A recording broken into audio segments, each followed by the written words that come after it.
वंदे भारत की शान।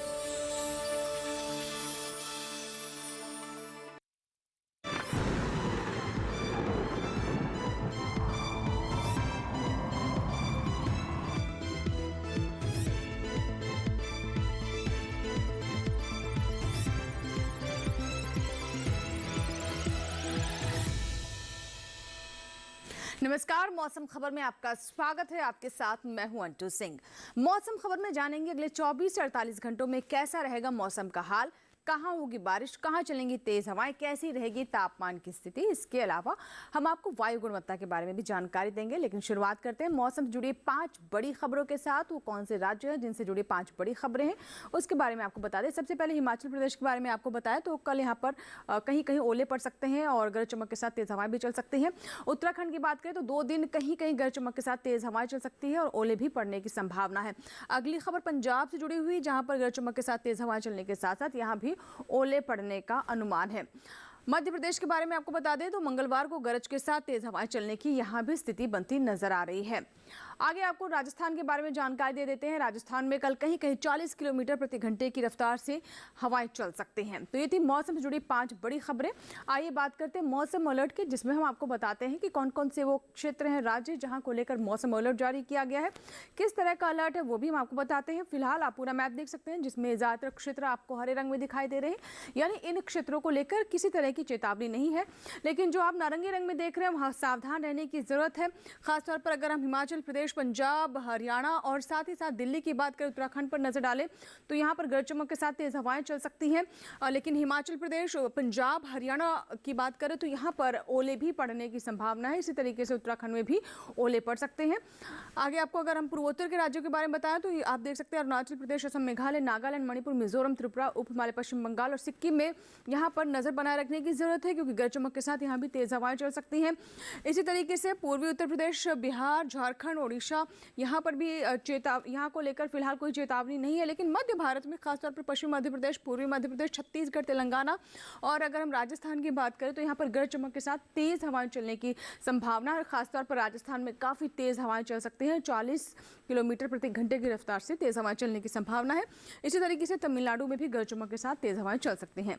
अब बात करते हैं मौसम पूर्वानुमान की, जिसमें हम आपको बारिश के बारे में बताते हैं। देश के विभिन्न हिस्सों में बारिश का हाल कैसा रहने वाला है, कहां बारिश हो सकती है और कहां बारिश कहीं कहीं होने की संभावना है या फिर ज्यादातर क्षेत्रों में। शुरुआत करते हैं जम्मू कश्मीर, लद्दाख, हिमाचल प्रदेश, पंजाब, हरियाणा, दिल्ली से अनेक जगहों पर यहाँ पर बारिश हो सकती है।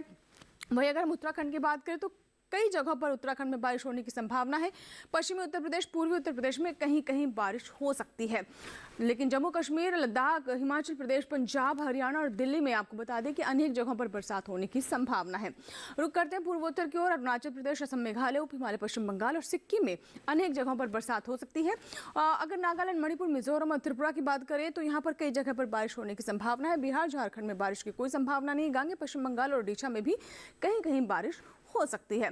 दक्षिण भारत की ओर रुख करते हैं, जिसमें आप देख सकते हैं कि केरल में कई जगह पर बरसात हो सकती है। उसी तरीके से तमिलनाडु, पुडुचेरी और साथ ही साथ भी दक्षिण कर्नाटक, रायलसीमा, तटीय आंध्र प्रदेश, तेलंगाना की बात करें तो कहीं कहीं यहाँ भी बारिश होने की संभावना बनती नजर आ रही है। लेकिन भीतरी उत्तर कर्नाटक में बारिश की स्थिति नहीं नजर आ रही है, यानी यहाँ पर बारिश होने की फिलहाल संभावना नहीं है। मध्य भारत की ओर रुख करते हैं। पूर्वी मध्य प्रदेश, पश्चिमी मध्य प्रदेश, विदर्भ, छत्तीसगढ़, इसके अलावा अगर हम राजस्थान की ओर भी रुख करें तो यहाँ कहीं कहीं बारिश हो सकती है। लेकिन गुजरात तो इसके अलावा सौराष्ट्र, कच्छ, मध्य महाराष्ट्र, मराठवाड़ा में और कोंकण गोवा में बारिश होने की संभावना नहीं है। तो ये फिलहाल बारिश का पूरा हाल था कि देश के किन किन क्षेत्रों में बारिश हो सकती है और कहां बारिश की संभावना बनती नजर नहीं आ रही है। अब बात करते हैं मौसम की चाल की, यानी पिछले 24 घंटों में मौसम का मिजाज कहां कैसा रहा। जम्मू कश्मीर और लद्दाख से हम शुरुआत करते हैं, जहां देख सकते हैं ज्यादातर क्षेत्रों में यहाँ पर बारिश दर्ज की गई।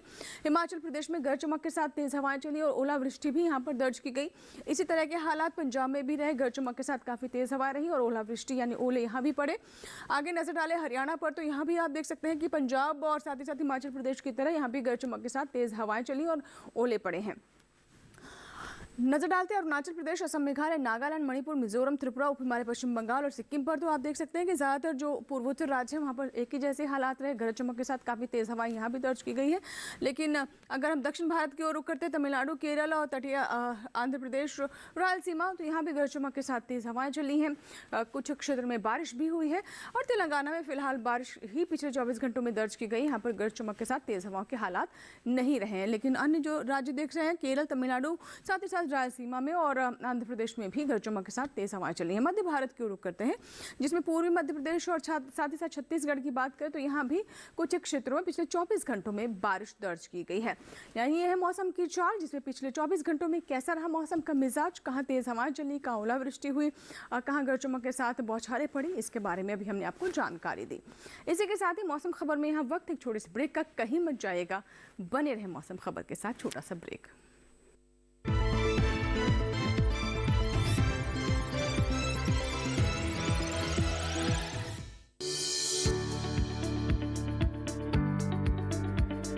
कृषि और पशुपालन है एक दूसरे के पूरक।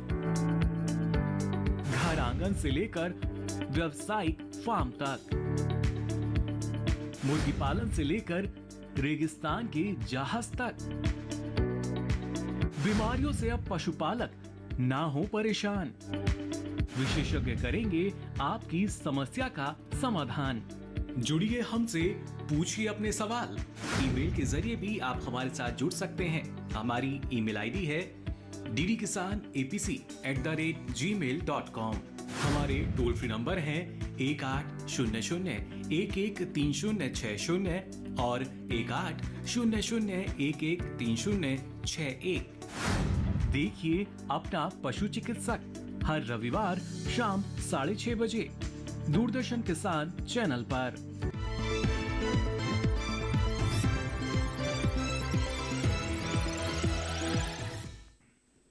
ब्रेक के बाद एक बार फिर आपका स्वागत है। आप देख रहे हैं मौसम खबर, और मौसम खबर के इस भाग में हम बात करते हैं तापमान के हाल के, जिसमें हम आपको बताते हैं कि अधिकतम तापमान कहां सामान्य से ऊपर गया, कहां नीचे रहा, और इसी तरीके से न्यूनतम तापमान की स्थिति क्या रही। शुरुआत करते हैं तापमान के हाल की, जिसमें हम पहले अधिकतम तापमान पर नजर डालते हैं, और इसमें जम्मू कश्मीर और साथ ही साथ हिमाचल प्रदेश, उत्तराखंड की बात कर ले, जहाँ पर आप देख सकते हैं कि सामान्य से 5 डिग्री सेल्सियस अधिकतम तापमान यहाँ पर नीचे गया है। यानी 5 डिग्री सेल्सियस से सामान्य तापमान में यहाँ पर कमी दर्ज की गई है जम्मू कश्मीर, लद्दाख, हिमाचल प्रदेश और उत्तराखंड में।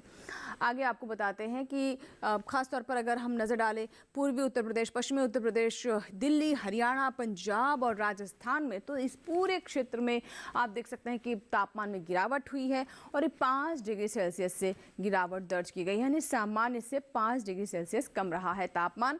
आगे बिहार, गंगे, पश्चिम बंगाल, ओडिशा, छत्तीसगढ़, पूर्वी मध्य प्रदेश, पश्चिमी मध्य प्रदेश में भी ऐसे ही हालात रहे। यहाँ भी तापमान में आप देख सकते हैं कि 5 डिग्री सेल्सियस से गिरावट दर्ज की गई है। तापमान सामान्य से 5 डिग्री सेल्सियस यहाँ भी कम ही दर्ज किया गया है। असम और मेघालय में भी 5 डिग्री सेल्सियस यहाँ पर तापमान कम दर्ज किया गया है। सामान्य से यहाँ भी 5 डिग्री सेल्सियस तापमान में कमी दर्ज की गई है, असम और मेघालय में भी। अब आपको बता दें खासतौर पर मराठवाड़ा, विदर्भ, मध्य महाराष्ट्र, गुजरात में हालात कैसे रहे, तो यहाँ आप देख सकते हैं 3.1 से 5 डिग्री सेल्सियस के बीच में अधिकतम तापमान यहाँ भी सामान्य से कम दर्ज किया गया है। ज़्यादातर अभी तक जो भी क्षेत्र हमने आपको बताया, सभी जगह तापमान में गिरावट ही दर्ज की गई है और लगभग 5 डिग्री सेल्सियस से इन सभी क्षेत्रों में गिरावट दर्ज की गई है। अगर सबसे ज़्यादा तापमान की बात करें तो आप देख सकते हैं कि रायलसीमा के कर्नूल में यहाँ पर सबसे ज़्यादा तापमान दर्ज किया गया है। अब बात करते हैं न्यूनतम तापमान की। शुरुआत करते हैं तटीय आंध्र प्रदेश, तमिलनाडु, पुडुचेरी। देख सकते हैं यहाँ 1.6 से 3 डिग्री सेल्सियस के बीच में न्यूनतम तापमान सामान्य से ज़्यादा दर्ज किया गया है। यानी यहाँ पर न्यूनतम तापमान में इजाफा दर्ज किया गया 1.6 से 3 डिग्री सेल्सियस के बीच में। आगे आपको बताते हैं गंगे, पश्चिम बंगाल और पूर्वी मध्य प्रदेश के बारे में। तो यहाँ भी आप देख सकते हैं कि अधिकतम तापमान भी यहाँ पर कम था और न्यूनतम तापमान भी सामान्य से 5 डिग्री सेल्सियस यहाँ पर कम दर्ज किया गया है। नजर डालते हैं हरियाणा और दिल्ली पर। तो हरियाणा और दिल्ली में भी आप देख सकते हैं कि 3.1 से 5 डिग्री सेल्सियस के बीच में यहाँ भी न्यूनतम तापमान नीचे गया है, कम दर्ज किया गया है। आइए नजर डालते हैं अब ओडिशा पर। ओडिशा में भी तापमान में गिरावट दर्ज की गई है। सामान्य से 3.1 से 5 डिग्री सेल्सियस के बीच में ओडिशा में भी न्यूनतम तापमान कम दर्ज किया गया, सामान्य से नीचे रहा है। अगर हम भीतरी उत्तर कर्नाटक की बात करें तो यहाँ भी तापमान में गिरावट रही है। 3.1 से 5 डिग्री सेल्सियस यहाँ भी तापमान कम दर्ज किया गया। न्यूनतम तापमान में 3.1 से 5 डिग्री सेल्सियस के बीच में कमी दर्ज की गई है। और सबसे कम तापमान आप देख सकते हैं कि पूर्वी मध्य प्रदेश के उमरिया में 10.7 डिग्री सेल्सियस यहाँ पर सबसे कम तापमान दर्ज किया गया है। और इसी के साथ ही मौसम खबर में आगे अब आपको बताते हैं कि देश के विभिन्न हिस्सों में कैसा रहा अधिकतम और न्यूनतम तापमान।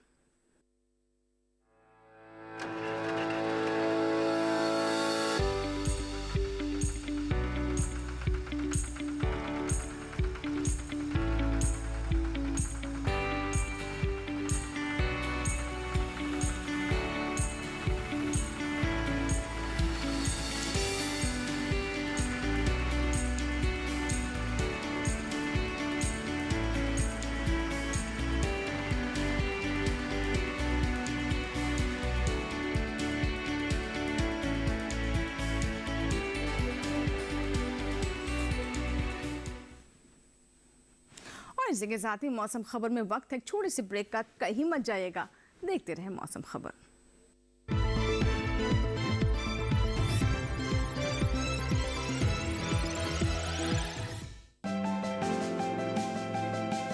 खेती की उन्नत तकनीक हो या हो नवाचार, आधुनिक पशुपालन हो या दूध की बहती धार, बात सफल किसानों की या नए कृषि व्यवहार, 5 दशक का साथी, 5 दशक का अपनापन। कृषि दर्शन सोमवार से शुक्रवार शाम 5:30 पर।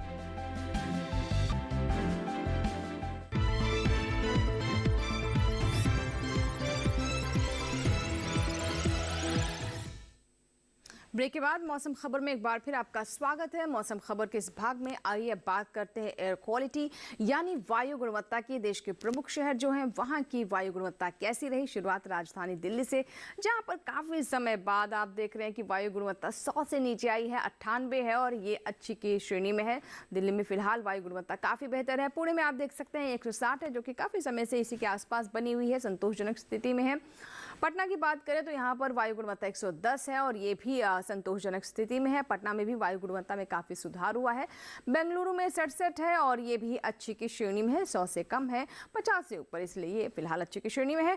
हैदराबाद में आप देख रहे हैं कि 111 है, जो कि फिलहाल संतोषजनक श्रेणी में है, 100 से सिर्फ 11 अंक ऊपर। कोलकाता में 51 है, हालांकि सिर्फ 1 पॉइंट से ऊपर है, 51 है वायु गुणवत्ता, इसीलिए यहाँ पर हम इसे अच्छी की श्रेणी में रख रहे हैं। मुंबई में 100 है वायु गुणवत्ता और ये बिल्कुल आप देख सकते हैं कि अच्छे से और संतोषजनक के बहुत ही मार्जिन पर है। आइए बात करते हैं पर्यटन स्थल के जो पूर्वानुमान है उसके बारे में आपको जानकारी देते हैं। देश के जो लोकप्रिय पर्यटन स्थल हैं वहां पर अगले 4 दिनों में मौसम का हाल कैसा रहने वाला है। जम्मू कश्मीर के श्रीनगर से शुरुआत करते हैं तो आप देख सकते हैं कि 2 दिन तापमान 12 डिग्री सेल्सियस है, उसके बाद 14 डिग्री सेल्सियस है। मौसम भी ऐसे ऊपर नीचे रहेगा चारों ही दिन। सोमवार को आप देख सकते हैं कि बादल छाए रहेंगे, धूप भी खिलती रहेगी, लेकिन मंगलवार को आप नजर डालें तो यहाँ पर गरज चमक के साथ बौछारें पड़ सकते हैं। बुधवार को भी ऐसे ही हालात रहेंगे और गुरुवार को भी आप देख सकते हैं कि यहाँ पे गरज चमक के साथ तेज हवाएं चल सकती हैं, बौछारें पड़ सकते हैं। नैनीताल की बात करें, उत्तराखंड के नैनीताल की, तो यहाँ भी आप देख रहे हैं सोमवार और मंगलवार को गरज चमक के साथ बौछारें पड़ सकती हैं और यहाँ पर उत्तराखंड में कुछ क्षेत्रों में ओलावृष्टि भी होने की संभावना है, जिसके बारे में हमने आपको पहले जानकारी दी थी। बुधवार और गुरुवार को आप देख सकते हैं कि यहाँ पर बादल छाए रहेंगे, लेकिन साथ साथ धूप खिलती रहेगी। तापमान 1 डिग्री से यहाँ पर बढ़ सकता है बुधवार और गुरुवार को। आगे आपको बताते हैं उत्तर प्रदेश के प्रयागराज के बारे में। सोमवार को यहाँ पर बादल छाए रहेंगे, लेकिन अगले 3 दिन देख सकते हैं कि तापमान भी बढ़ेगा। 37 डिग्री सेल्सियस चारों दिन यहाँ पर तापमान रहने वाला है, यानी गर्मी रहेगी और धूप भी यहाँ पर काफ़ी ज़्यादा रह सकती है, खासतौर पर मंगलवार, बुधवार और गुरुवार को। न्यूनतम तापमान नज़र डालें तो 22 से 30 डिग्री सेल्सियस के बीच में ही यहाँ पर अगले 4 दिनों में बना रहेगा।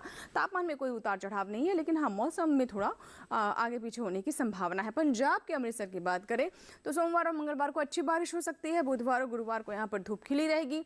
अधिकतम तापमान काफ़ी बदलता हुआ नजर आ रहा है, जहाँ सोमवार को 25 डिग्री सेल्सियस है, वहीं गुरुवार आते आते 28 डिग्री सेल्सियस तक ये पहुंच सकता है। इसी तरीके से न्यूनतम तापमान आप देखिए 15 से 16 डिग्री सेल्सियस अगले 4 दिनों में यहाँ पर रहने की संभावना है पंजाब के अमृतसर में। कुल मिलाकर पहले 2 दिन यहाँ पर बारिश होगी, लेकिन उसके बाद मौसम काफ़ी बेहतर रह सकता है। सोमवार, मंगलवार, बुधवार, गुरुवार दार्जिलिंग की बात करें तो सोमवार को जहाँ पर धूप खिलेगी, बादल छाए रहेंगे, लेकिन उसके अगले 3 दिन काफ़ी यहाँ पर बारिश हो सकती है। जैसा कि आप देख सकते हैं, मंगलवार, बुधवार को अच्छी बारिश की संभावना है। न्यूनतम तापमान 10 से 12 डिग्री सेल्सियस के बीच में रहेगा। अधिकतम तापमान 17 से 20 डिग्री सेल्सियस के बीच में ही ऊपर नीचे अगले 4 दिनों में यहाँ पर होने की संभावना है। अरुणाचल प्रदेश के तवांग की बात करें तो चारों ही दिन यहाँ पर आप देख सकते हैं कि काफ़ी ज़्यादा बारिश हो सकती है। जैसा कि हमने अरुणाचल प्रदेश के बारे में आपको पूर्वानुमान में भी बताया था कि कुछ क्षेत्रों में काफ़ी ज़्यादा बारिश होने की संभावना है। अधिकतम तापमान 10 से 14 डिग्री सेल्सियस के बीच में रहेगा, यानी तापमान में भी काफ़ी ऊपर नीचे होने की संभावना है। न्यूनतम तापमान में हालांकि ज़्यादा कोई बदलाव नहीं है। पहले जो 3 दिन है उसमें 4 डिग्री सेल्सियस रहेगा, उसके बाद 1 डिग्री सेल्सियस में गिरावट हो सकती है। अब आपको बताते हैं मेघालय के शिलांग के बारे में। सोमवार, मंगलवार को अच्छी बारिश हो सकती है। बुधवार, गुरुवार को यहाँ पर बादल छाए रहेंगे, धूप भी खिलती रहेगी। अधिकतम तापमान 21 से 24 डिग्री सेल्सियस, न्यूनतम तापमान 11 से 12 डिग्री सेल्सियस यहाँ पर अगले 4 दिनों में रह सकता है शिलांग में। तो पहले 2 दिन अच्छी बारिश रहेगी, लेकिन उसके बाद यहाँ पर धूप खिलेगी, लेकिन बीच बीच में बादल छाए रहने की संभावना बनती नजर आ रही है। गोवा के पणजी की बात कर लेते हैं तो जैसा कि आप देख रहे हैं कि सोमवार को यहाँ पर भी बादल छाए रहेंगे, लेकिन उसके 3 दिन यहाँ पर धूप खिली रहेगी। अधिकतम तापमान 33 डिग्री सेल्सियस रहेगा, हालांकि पहले से तापमान में गिरावट भी यहाँ पर दिखाई दे रही है। न्यूनतम तापमान 21 से 22 डिग्री सेल्सियस ही रहेगा। कुल मिलाकर जो 3 दिन है, मंगलवार, बुधवार और गुरुवार, वहाँ अच्छी आप धूप देख पाएंगे। तापमान में कोई खास बदलाव नहीं है, चारों ही दिन तापमान एक जैसा ही रहने वाला है। राजस्थान के माउंट आबू की बात करें तो सोमवार, मंगलवार को यहाँ पर भी बादल छाए रहेंगे। बुधवार और गुरुवार को काफ़ी मौसम खुला रहेगा, क्लियर स्काई रहेगा, धूप खिली रहेगी। न्यूनतम तापमान 13 से 15 डिग्री सेल्सियस रहेगा। या न्यूनतम तापमान में भी कोई यहाँ पर 2 डिग्री से ऊपर नीचे होने के तापमान में संभावना नजर आ रही है। पहले 3 दिन 13 डिग्री सेल्सियस, बुधवार को आप देख रहे हैं कि 14, उसके बाद 15 डिग्री सेल्सियस। चलिए, तो बात हुई तापमान के हाल की, यानी अगले 4 दिनों में पर्यटन स्थलों में कैसा रहेगा तापमान, मौसम का मिजाज कैसा रहेगा, इसके बारे में हमने अभी आपको विस्तार से जानकारी दी। अब बात करते हैं खेती किसानी की, जिसमें हम आपको जानकारी देते हैं कि देश के अलग अलग राज्यों में जो कृषि गतिविधियां हैं कैसे वो वैज्ञानिक सलाह के आधार पर की जा सकती हैं और अच्छी फसल भी प्राप्त की जा सकती है। आज हम खास तौर से बात करेंगे पंजाब, हरियाणा और दिल्ली के किसानों के बारे में। आइए डालते नजर। पश्चिमी पंजाब के मैदानी इलाके में ग्रीष्मकालीन मूंग और मैश की बुआई करें। इसके साथ ही यहाँ फिलहाल गेहूं के खेतों में सिंचाई ना करें और खेतों से जल निकासी की उचित व्यवस्था करें। पश्चिमी पंजाब में ही मौसम साफ होने तक सरसों की कटाई को टाल दें। इसके साथ ही यहाँ भिंडी और लोबिया की सीधी बुआई करते रहें। पंजाब के असमतल इलाकों में ही खीरा, करेला, लौकी, कद्दू, तोरी और स्क्वैश की बुआई करते रहें। इसके साथ ही यहाँ किसान गन्ने के साथ मूंग और मैश की बुआई कर सकते हैं। यही इस महीने के दूसरे पखवाड़े तक गन्ने की बुआई पूरी कर ले। पंजाब के उप पर्वतीय इलाके में ही तैयार सरसों की कटाई करें। यही ग्रीष्मकालीन सब्जियों की रुपाई कर ले। वहीं पश्चिमी हरियाणा में गेहूं के खेतों में पानी जमा ना होने दे। इसके अलावा यहाँ मौसम को ध्यान में रखते हुए जल्द से जल्द सरसों की कटाई का काम कर ले। दिल्ली के किसान इस समय मूंग की बुआई कर सकते हैं। और आइए बात करते हैं आज की फसल की, जिसमें आज हम आपको जानकारी देंगे भिंडी के बारे में। अगर आप भिंडी की फसल लेने का विचार कर रहे हैं तो बिल्कुल उपयुक्त समय है, लेकिन ऐसे में कौन कौन सी अच्छी किस्में हैं जिसका चुनाव कर सकते हैं, खेत की तैयारी कैसे करें भिंडी की बुआई, डालते हैं नजर। ये मौसम भिंडी की बुआई के लिए अनुकूल है। उत्तरी भारत के मैदानी इलाकों में गर्मी की फसल जनवरी के अंतिम सप्ताह से मार्च तक और बरसात की फसल जून से जुलाई तक बोई जाती है। 1 हेक्टेयर में भिंडी की बुआई के लिए 18 से 22 किलो बीज पर्याप्त है। भिंडी की बुआई करने से पहले खेतों को जोतकर तैयार कर ले। खरपतवार को साफ कर ले। बुआई करते समय कतार से कतार की दूरी 30 सेंटीमीटर और पौध से पौध की दूरी 13 से 15 सेंटीमीटर रखें। किसान भिंडी की कई किस्मों की बुआई कर सकते हैं, जैसे पूसा मखमली, पूसा सावनी, लाल भिंडी और IHR 31 आदि। पूसा मखमली किस्म की भिंडी की लंबाई 6 से 8 इंच तक होती है। ये भिंडी लंबी, सीधी, चिकनी और हरे रंग की होती है। पूसा सावनी किस्म की भिंडी की लंबाई 10 से 15 सेंटीमीटर होती है। ये लंबी, पतली, नरम, चिकनी और गहरे हरे रंग की होती है। पूसा सावनी किस्म की 1 हेक्टेयर में 80 से 100 क्विंटल तक पैदावार ली जा सकती है। लाल भिंडी लंबी, सीधी और गुदेदार होती है, जबकि IHR 31 किस्म की भिंडी की लंबाई 24 सेंटीमीटर तक होती है। ये मोटे गुदे वाली और हल्के हरे रंग की होती है। अगर बात सिंचाई की करें तो बुआई के तुरंत बाद फसल में पहली सिंचाई करें और फिर दूसरी और तीसरी सिंचाई 3 से 4 दिन के अंतराल पर करें। फसल की अच्छी पैदावार के लिए खेतों में समय समय पर निराई गुड़ाई करते रहें। तो ये थी आज की फसल जिसमें हमने आपको भिंडी के बारे में जानकारी दी। इसी के साथ ही मौसम खबर में फिलहाल इतना ही, लेकिन आप हमारा ये कार्यक्रम हमारे YouTube चैनल पर भी देख सकते हैं। इसके लिए करना बस आपको ये है कि टेलीविजन स्क्रीन पर दिखाए जा रहे इस QR कोड को स्कैन करें या फिर @DD किसान चैनल जो कि हमारा YouTube ID है, इसे भी आप YouTube पर जाकर सर्च कर सकते हैं। मौसम खबर के साथ साथ DD किसान पर प्रसारित होने वाले अन्य कार्यक्रम भी YouTube पर आपके लिए उपलब्ध हैं। उम्मीद करते हैं मौसम खबर से हमारे किसानों को मदद हो रही होगी। मौसम का ताज़ा हाल और कृषि सलाह लेकर फिर होंगे हाजिर। आप बने रहें दूरदर्शन किसान के साथ। नमस्कार।